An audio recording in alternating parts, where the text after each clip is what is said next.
It is the next of our leaders' debates. Well, not debates, really, just discussions. And, of course, today, very pleased to be joined in the studio by David Seymour, leader of the ACT Party. G'day, David. Hey, g'day, Andrew. How are you? Very well. And can I say, by the way, I really appreciate you coming in to see us today. One of the things that I've always appreciated about you has been your willingness to front up on anything throughout the years. And, even on topics that, people may feel, the environment might not be as open to it. Like I remember having a discussion with you about the end-of-life choice bill a little while ago. You were still willing to come in and have a chat. And can I just say, from my perspective, that's really appreciated. Well, it's really kind of you to take the time to say it. But look, well, what is there to fear? I think it's become really hard for people to disagree agreeably. I think there's a bit of a lack of tolerance generally. Whereas I think it's okay to say, look, you might not always agree with us, but we're coming from a good place, and a bit of discussion might just get us somewhere. Yeah, no, I absolutely agree. And why don't we'll get that topic out of the way at the very beginning as well. Your thoughts on, we're a little ways now from when the end-of-life choice bill was passed. Do you have any thoughts or reflections on that and the merits of it today? Yeah, so I think first of all, if you are opposed to it on spiritual or philosophical grounds, then you're just always going to be opposed to it, and that's fine. I respect that. The one point I would make is that I think a lot of people, when we were debating it before the law was passed, said that quite a lot of bad things would happen. And I think really people that were saying that back then need to accept that, those bad things haven't happened. That it has been an option that some people have been very glad to choose. And it's also an option that a whole lot of other people don't want and don't have to have anything to do with. So I think in that sense, it has actually been a success. And, we should each, accept and tolerate each other's views on it because they're not really interfering with each other now. Yeah. And, in some ways it leads into what a wider election conversation is about, right? That ultimately you're putting forward a vision for the country. People either agree or disagree. And yet at the same time, as you mentioned, nowadays there seems to be much more of a likelihood of people also attacking personal character and values. Maybe that's always been part and parcel of politics, but do you feel like it has got worse in the last little while? Yeah, around the world it has. I think that Donald Trump is not necessarily the problem, but he's certainly a symptom of a problem. And the style he's used where he has really just attacked knowledge, he's attacked truth, attacked reality, I think is a real difficulty, and it seems to be coming from both the left and the right. So on the left they will say there is no reality, there's just people's narratives or discourses or constructions or whatever the language they're using this year at university is, but there is no real truth. And then on the right, there are people who say, oh, look, you can't trust anyone, you can't trust the media, there's shadowy figures who are really controlling things behind the scenes. And between the two of them, they've both destroyed the idea that, there is one reality, there's one humanity, we all need to join hands and problem solve our way through it. So I do think that that's a problem, and it goes back to, quite a deep philosophical level. I think the other thing that is happening is that we've got a government that is really up against it. And I'm not just saying that because, I'm the opposition. I'm just looking at what New Zealanders are saying. So you ask people, is New Zealand going in the right direction or the wrong direction? And that has seriously deteriorated to the point where in some polls, twice as many people say wrong direction as right direction. That's pretty bad by world standards, and especially by New Zealand standards. We're usually a pretty positive lot. And you see the Labour Party, last election they came in with 50%. Now the polls, depending on which ones you believe, are 26 to 32. So almost half the people that voted for them last time have said they're going to vote elsewhere. That leaves you with, a Labour Party that they can't really campaign on their record and say, well, you should vote us in again because everything's been so great under us. Instead, they have tried to say, well, look, things are bad, but it's because of COVID and it's because of Vladimir Putin's war and it's because of the floods. And the other guys are way worse anyway. But they've moved on to actually... we're not really going to try and defend where we are. We just think the other guys will be worse. And that gives you a very, very negative campaign. Sure. Well, look, and we're going to unpack more of ACT's vision for the future for this campaign and also for New Zealand as well in a moment or two. One of the things I actually wanted to talk about with you while you're here too is, can I call it one of the greatest political glow-ups of all time. If I think back a number of elections now, this is the fourth election for you, or is it fifth? Yeah, well, it's the fourth. It'll be the fourth one that I get elected in if I'm re-elected this time. Right, and coming a long way from being the sole representative of ACT to even during this term, having one of the largest contingents of ACT MPs, possibly even more in this following term. All polls being as reliable as they can be at this stage. I mean, what are your thoughts on that? What has led to this? Well, I wouldn't even say resurgence, just surge in general for the ACT Party. Yeah. Yeah, I mean, look, I think we can say that ACT is the fastest growing political movement in New Zealand. Has been for some years, and it's not really even close. We've literally got 20 times more support than we had 4 years ago. So we're very proud of that. Why has that happened? I think it's because we have a really old-fashioned idea of what politics is about. It's like pretty much what you learn in fourth form or year 10 in social studies, that politicians listen to what people want and then try and come up with solutions and then try and promote those solutions so that ultimately people's lives end up being better. And another piece of advice I had from one of my mentors, a guy called Preston Manning, who's actually a Canadian politician, long story, but he said, look, David, ultimately all politics is about peacefully reconciling differences in the community. So when we take that real back to basics approach, listen, propose, try and reconcile, then I think that's what people want, because people recognize that there's some real challenges in New Zealand. Sure. I mean, stuff's expensive. Life's hard. Streets aren't safe. There's more division. There's less social cohesion than there's been for a long time. And I think people want someone who's just going to say, okay, let's hear the concerns, propose the solutions, reconcile the differences, and we end up in a better place. And I mean, at some points as well, I remember even reading in political coverage and different analysis saying that you were the de facto leader of the opposition for large parts of the last few years as well, especially while National was kind of getting its part together. I'm curious to know your thoughts as well in terms of the skills you've gained throughout the years. I mean, I know, when you became the leader of the ACT Party, initially that wasn't the plan. You were, second to Rodney Hyde, and then of course the votes didn't come through. Now seen as somebody who seems to have in many ways mastered the dark arts of politics in New Zealand, what's contributed to that? What have been the best lessons you've learned? Well, I don't know if I've got that many skills, but one thing I try to do, and you talk about that leader of the opposition thing, is in question time, what's really the purpose of it? So for a lot of people, it's, how can we, score points to make the other guys look bad?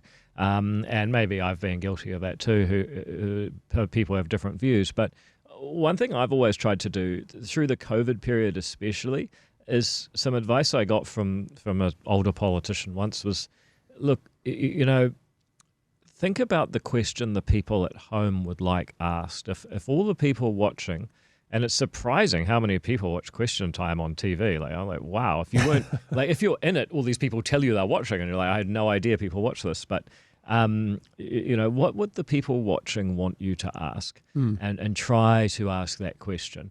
Don't always get it right, but again, it's that idea of trying to be a representative, old-fashioned version of politics. And you've also learned how to roll with the punches with it as well. I mean, I think many of New Zealand appreciated the way you handled the incident with Jacinda Ardern. And look, I think to be fair as well to her, I'm sure many a thing is said about different members of the House, just not all of them are caught on a hot mic. But you made the best of it.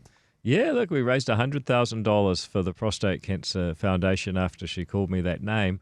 And I just thought it was a beautiful ending to the year. And it was something that, putting me aside, putting Jacinda aside, it was something that can still happen in New Zealand's politics. And I had people that are sort of more political junkies say, well, that could never happen in America. And it probably couldn't happen in Australia. And yet, it's something that can still happen in New Zealand, even though Jacinda and I apparently are mortal enemies. So, I thought that was pretty good.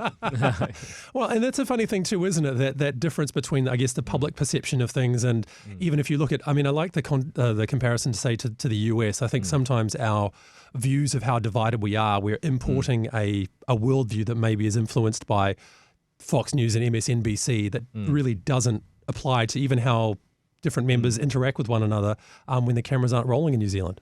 Yeah, and I think part of it's scale. Remember, America's huge, and pretty much the worst news happening in America every day gets bought by TV3 and TV1, and that's the one story they play. So, sure, yeah. I think we probably the way we get information about America probably doesn't help. And I've travelled there quite a few times. I've been lucky. I lived in Canada for a while, so I travelled there a lot then.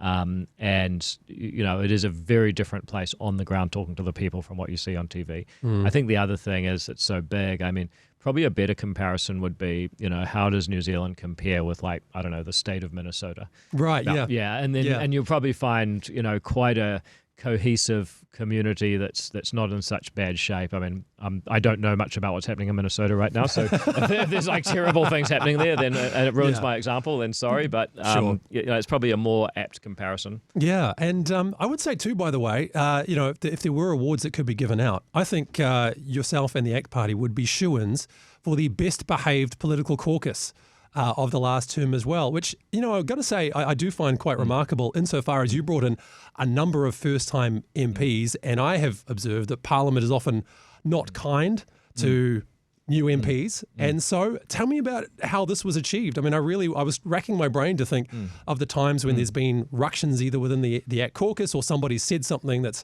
really got them into trouble. Did you have ever a sit down with everyone and say, right, guys, this is how not to shoot ourselves in the foot? Like, what happened? Yeah, well, it was more than that. We did a few things. So I'm quite proud of this because I think it shows what ACT can do for New Zealand and government in the future. So first of all, we looked at Graham Henry and the All Blacks, and Graham Henry said, right, better people make better All Blacks. That means that before we practice scrums or lineouts, we're going to work on our culture, making this a safe place to be, that people are happy to be coming to work, not just our staff but our team as well. And then the next thing we did was we really started investing in that. So we'd take our caucus away every 3 months for a weekend and go through a bunch of exercises that actually had nothing to do with politics. Some people call it team building. I hate that word, but we hired a professional who works on culture for non-profits. So sort of probably the right kind of person to do these exercises. So we've really invested. I mean, we must have done about a dozen of those sessions now. Really? Yeah. So over and this was before actually getting into government? The first one was 2 weeks after the 2020 election because we didn't know all these people were getting elected. So, sure, yeah. So we've really invested in culture. The other thing we've done is what normally happens is every MP gets about $350,000 and they can hire an office, they can hire a staff member or two, they can do their printing and photocopying and whatever, advertising in the paper, whatever. And we said, okay, we can do that, but what that will mean is that each new inexperienced MP will be on their own down a corridor with one or two staff, probably one, who won't be that able or experienced because they'll be on a relatively low salary. And you're going to have to make it work together or alone, sorry. And the alternative was I managed to persuade them on day one. Everybody signed their money over into one fund. And then we hired what we call our caucus support centre. Wow. And that's got like 4 teams. So there's the A team, the admin team, but they renamed themselves the A team. Nice. So they do all the email correspondence, all that sort of stuff. There's the comms team, which is the people who deal with the press and so on. There's the outreach team who organise the tours and the listening tours and all that. And then there's the research team who do policy research and so on. So if you're an ACT MP, you can get all this expertise, but you don't have one employment relationship to manage because that's where stuff goes wrong. And then we, instead of everyone being down rabbit warrens, we just blew out all the walls and made it one big open plan. So if someone was having an employment issue, they would be, sort of out in the open, really. So that's a big part. And this is what New Zealand needs to do. We have a change of government and just keep doing everything the same. We'll get the same problems. So every other party's dealing with bullying and all sorts of crazy stuff. And we haven't had that because we just tore up the script. We said, right, what we're doing is not working. What's a better way we can do it? We've got nothing to fear. Let's just do it. And that's, I think, the kind of thinking that we're going to need to make life affordable, the streets safe, and New Zealand united again. Yeah, and we are going to go to those topics in just a moment as well. But last question line for me on this kind of thought too is, as I say, as of right now, doing incredibly well in the polls, looking to get the best ever result for the ACT Party in an election. Is there thoughts about how you're converting your voters from, you probably have heard it before, maybe de facto national voters or protest national voters to actually committed ACT voters? And you probably know where I'm going with this, that, people have said, well, sometimes it's a reflection on the National Party more than it is on the ACT Party. What are your thoughts on that? Look, I think people tried to run the story that, ACT just did well because the National Party was weak. But if you look at it, the National Party were weak, and people thought, oh, when they recover, ACT will go down. But the National Party has recovered. They haven't had scandals. They've been pretty well organised. They're doing everything they can, and they're not doing too bad.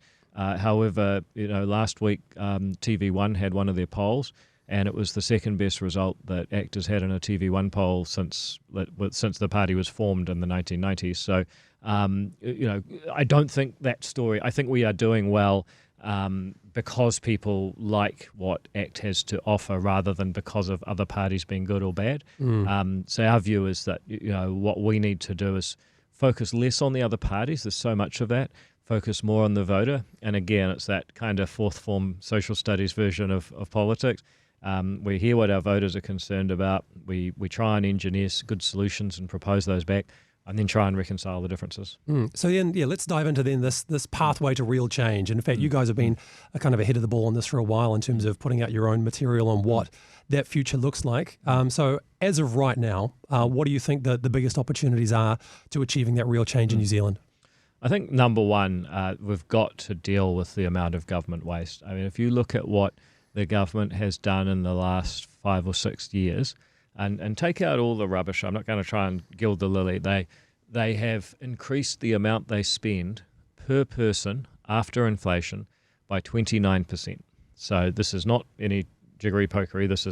They're spending 29% more on each person in this country than they were in 2017. Now, once you think about that, you think, okay, a lot of people would not mind paying 29% more tax if there were going to be more kids at school getting prepared for a first world future, if it was easier to see a GP and the waiting lists at the hospital were shorter and you could get more pharmaceuticals and there were fewer potholes in the roads and more roads were getting built. And you know what I mean. Yeah. Now, in basically every area of public service, while they've had that increase in money going in, people would say that the amount of quality and service coming out has actually gone down. And I think that is a real pity. So our view is we actually need to make sure that we start cutting back the waste, setting really clear targets for government departments. If you're the Ministry of Social Development, your job is to get people into work and keep them in work. And we'll actually pay the chief executive of MSD a bonus if they do well. Because right now, you got a couple of 100,000 people on benefits. If they're still there next year, well, that's a pity, but it doesn't really change anything for you. So we've got to start getting the public service focused on getting results. I think the second thing is we've had this experiment over the last 5 years, which is saying, if only we're kinder to criminals, less imprisonment, more people in home detention, more creative sentencing, more alternative arrangements for justice, then maybe, criminals will feel better treated and rehabilitate and not want to commit any more crime. Now, I'm all for that as a principle, as a basic idea. It sounds wonderful, but there's also something called reality, which is that as people have had that choice and that chance, actually we've got far more crime. So in the last 5 years, since 2018, there used to be about 60 victimizations per 100 adults. Now, that's pretty crazy. So that means that you've got a 60% chance of being a victim of a crime in any given year. Obviously, some people, multiple victimizations. Sure. That's now up to 76. So, with the amount of crime that's happened has gone up a bit over a quarter in the last 5 years, and that's terrible. Well, let's look at these two things together too, because I think sometimes when people look at the discussion of government spending and social support and crime, there's often a sense that these two things are kind of interconnected. And, if I've seen some of the concerns people sometimes raise, are maybe more from those who are further left-leaning or community-minded, or however they want to describe it, that voting for ACT will reduce the social support, which then leads to people who are more likely to commit crimes, and that there's a kind of a cause and effect scenario here. So what is your response to that?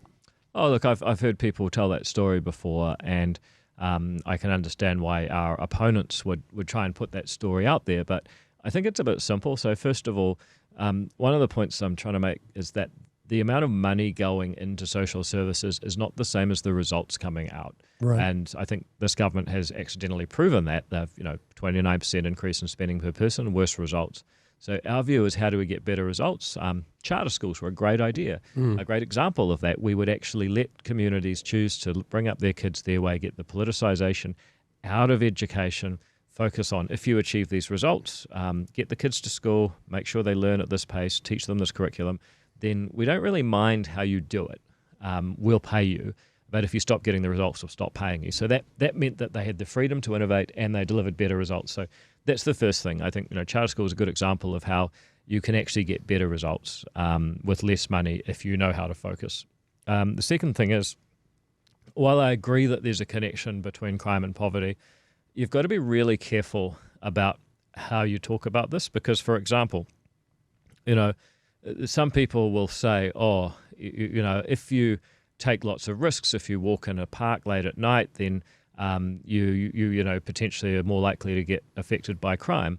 That's true, but it doesn't mean that if someone attacks you in a park at night, that it's okay for them to do it because you took the risk. So, it may well be true that poverty is related to crime, but I think we also need to be really clear with people that you've got a personal responsibility. You are responsible for your actions. If you commit a crime, then you will face consequences. And the last 5 years of basically taking away the consequences, putting more and more money into things like cultural reports for convicted criminals to give them lighter sentences, that has led to more victimization. And again, another way that these kind of can overlap, and you talked about cultural reports, one of the things you've made a big feature of, I think it's number 3 on the list of things you've identified, is this moving away from race-based politics. And of course, that's brought about a lot of fear-minded and good-natured conversation where everyone has good faith interpretations of what we mean by that. Just dripping in sarcasm, by the way, everybody. So look, what are your thoughts on this one then? When we're talking about race-based policies, some would say that it's obvious that in New Zealand, certain ethnic groups struggle more than others. And even, say, in New Zealand, we have obligations under the treaty, which do mean Māori are treated differently. What are we and what are we not talking about by something like this? Well, I'll sum it up by 2 things that different MPs said in Parliament this week. On Thursday in the adjournment debate, Willie Jackson said, just to be clear, Māori have different rights or special rights. I think he said different. It doesn't really matter. Brooke van Velden the day before said, everyone has the same rights, whether you came here 15 generations ago or one. So what you've just said about the treaty, having special obligations, that Māori get treated differently, as Willie Jackson would say. I don't think the treaty does say that. When I read the treaty, it says we have the same rights and duties. We also have the right to self-determine, and we have the right to our property. But that's different from having the right to have a special role in society. Everyone should have the right to self-determine, have their property. Under the Article 3 clause, the same rights and duties. The second thing is, you say, yes, sure, but there's inequities. I agree with that. But the inequities are cut in many different ways, even if you just keep to ethnicity. Right now, we're talking about special Māori wards on councils. The group that are underrepresented on councils are Asians, and to some extent Pacific.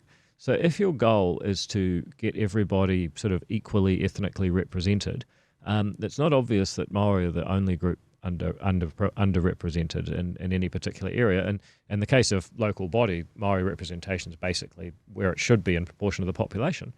However, there is a more important point here, which is that I don't think racially profiling everybody, saying that a person's racial identity is their most important attribute, is helpful at all. I think it is better, and this is what ACT says, for public services to be really focused on how do I best serve the person in front of me, considering all aspects. Because when you say, for example, you're going to go up the wait list for healthcare if you're Māori, 2 things happen. One is that you actually end up promoting people who have Māori ancestry. I do, but frankly are doing perfectly well and in no need of extra help. The second thing is you miss people who might be non-Maori, but have all sorts of comorbidities and problems and probably should be helped.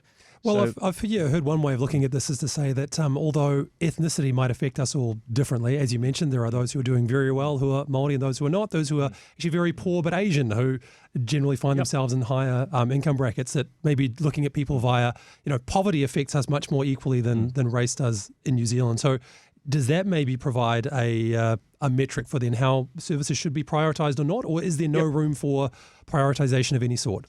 Well, I think that there should be prioritisation. I just don't think that race is the way to do it. And a classic example, Jacinda Ardern at Waitangi in 2020 said that Maori people live 7 years less because they're Maori. Kelvin Davis said that in Parliament yesterday, that people live shorter lives because they're Maori. He said he's going to die 7 years earlier. This is a guy with a university degree who earns $300,000 a year. He's not going to die 7 years younger. But my point is that there's more to Kelvin Davis than the fact that he's Maori. Right. And I think that the health service has the ability to target people based on their true needs. Now, interestingly, when Jacinda Ardern was challenged on her statement, she was asked under the Official Information Act to provide proof that people die younger because they're Maori, and she was never able to provide that proof. Now, if the Prime Minister can't get the proof with all the resources she's got, I don't think there is any. Right. So look, as I looked at the further roadmap that you provided, we've got things like the education system, police, red tape. Actually, the red tape one's an interesting one because it's one of probably the rare occasions where the ACT Party has said we need some additional form of, government intervention. Tell me about what's going on with that. Yeah, no, that's a fair question. So, yes, we have said that we think there should be a new minister, a minister for regulation, and they should be supported by a new ministry, a ministry for regulation. However, a couple of things. Number one, there are already people across government doing that job in government departments, assessing the quality of regulations. They just don't do very well. So it's not really additional. It's more of a reorganisation, probably more accurate. Second of all, why do we need this? Well, I think at the moment we have a really toxic dynamic where if there's ever a political problem, a politician will say, don't worry, I'll make a law. And people will go on the radio and they say, there ought to be a law. And the politician says, yep, actually, I've already there for you. The problem with that is that over time, New Zealanders spend more and more of their time in compliance activity and less time in productive activity. The really famous example at the moment is the orange cones. That's a direct result of an incident in 2019 under the Health and Safety at Work Act. Some poor guys were crushed by a truck while working on the side of the road. Terrible thing. But I don't know that it justifies the response that we've had or the cost that's been put on to so many things that people do. So I just make the point that everything from, farming to forestry to finance, running an early childhood education centre, or even just being a surveyor trying to take some levels, you've got to put cones out everywhere before you can do it. And often, it can take 2 weeks to get permission for a temporary traffic management plan from the council. All of that is making us poorer as a country, and there needs to be someone in Wellington who has all the people in charge of regulation under their control saying, every time we make a new law, what problem are we trying to solve? How much will the costs be of complying with this? What are the benefits of people complying with it? And if you don't know what problem it is, if you can't work out the costs and benefits, and if the benefits don't exceed the costs, maybe we shouldn't make the law. And maybe we should go through old laws and apply the same test and get rid of the ones that don't stack up. Sure. Well, you said something too that I want to come back to about this idea of what's making us richer and what's making us poorer. One thing that's been identified in New Zealand probably as the primary culprit is in terms of housing and our obsession with diverting money into housing as a basically sole means of retirement saving or just investment for New Zealand. Is that a problem, or is there something about how we incentivize investment too that might be contributing to that ACT has a solution for? Yeah. So first of all, it's a massive problem. It's probably the single biggest policy failing in the last 30 years, I would say, is that it's got so much harder to build a house. The prices have skyrocketed. There's now a generation of people who are sitting there saying, wow, I don't think I can actually really see a future for myself in this country. I'm not part of this egalitarian dream of a property-owning democracy. That's not for me. And that's demoralizing.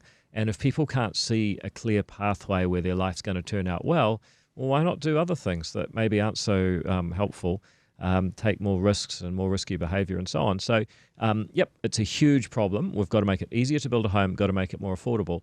But I just make the point that a lot of people say, well, it's because of there's not enough tax or different speculation or the wrong people are allowed to buy houses or the interest rate. I mean, sure. But at the end of the day, the only reason the value appreciates and people can speculate and people keep plowing their investment money into housing is because it's so hard to build new ones that the price always goes up. Now, I just look at some places. You look at Texas as a good example where they've just made it really easy to build a house. No one can be bothered speculating there. It would be like speculating in Toyota Corollas. I mean, there's so many of them, the price doesn't go up, so you wouldn't do it. Yeah. So, I agree that people speculate. I agree that there's a problem, but the solution is not to try and change all the rules around who can borrow money and who gets a tax break. That's not solving the problem. That's just changing who is the greatest victim of the problem. What we need to do is make it easier by reforming resource management law, make it easier to get permission to build, reform infrastructure funding, share half the GST on construction with a local council, let people opt out of council building inspections and bring in more innovative technology and cheaper materials from overseas, as long as they're prepared to get insurance to guarantee the work themselves. Then all of a sudden you start seeing stuff happening faster and cheaper, and then more people see a future for themselves in this country. All right. So look, we've had a few questions as well that have come through from listeners. These are a little bit more quick fire as well. Sure. But I'd love to know your thoughts on this one. So number one, do we have a problem with free speech in New Zealand? Yes. Nice. What would, I think someone was winding up a little bit on this one, what would a Greens Act coalition look like? Impossible. Well, no, I just think the Green Party, have an environmental brand, but when was the last time they put in place an effective environmental policy? Most of what they talk about is actually hard left economics. Okay. Would you change anything about the current abortion laws? No. And this one you can take a little more time with if you'd like to, but why should a Christian vote for the ACT Party? I think our values are a lot more similar than people realize. When I think about Imago Dei and the idea that each of us has a little bit of God in us, that is the basis for ACT's liberal beliefs and the sanctity of each individual's rights. So actually, Western tradition, Judeo-Christian belief, liberalism, ACT's philosophy, you can actually draw a straight line through all of them. So when we talk about our beliefs that each person should be treated alike in dignity and have the same basic rights and duties, well, actually, a lot of that thought through the centuries has been animated by Christian thought. I mean, William Wilberforce is a hero of mine. I see him as a liberal. I think most people would say that, he had amazing grace because he was inspired by God. But at the end of the day, it's not really worth arguing about because we're not so different. And so I would argue that if you have Christian beliefs, what you really believe in is the specialness and the sanctity of each individual's right to personal freedom, but also the obligation to take personal responsibility. And you can draw a straight line historically to the present day where the values underpinning our policies are actually Christian values. And where there's often a difference is around some of these social and moral issues. I think that there's a lot of space for people who are Christians to say, well, actually, it's not inconsistent with my beliefs to recognize other people's individual choices, just as religious tolerance requires they respect mine. David Seymour, thank you so much for coming in. Thank you. All the best with the election. Thank you very much.